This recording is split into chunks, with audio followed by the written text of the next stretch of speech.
mahihilig magkape dyan, be. Para sa inyo na to, nang gigigil ako sa inyo. Pwede nyo itong pang regalo, kaya kung naghahanap kayo ng coffee mag na pang malakasan, be. Ito na yung sinasabi ko sa inyo, bakit?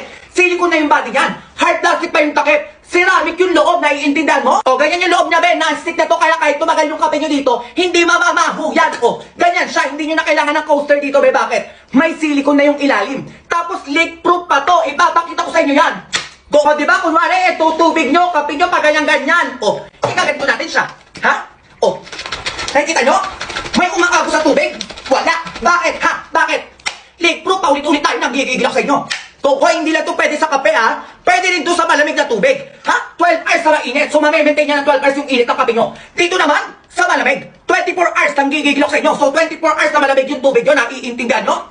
So, kung wala, ito na yung lagayan ng kape mo. Ay!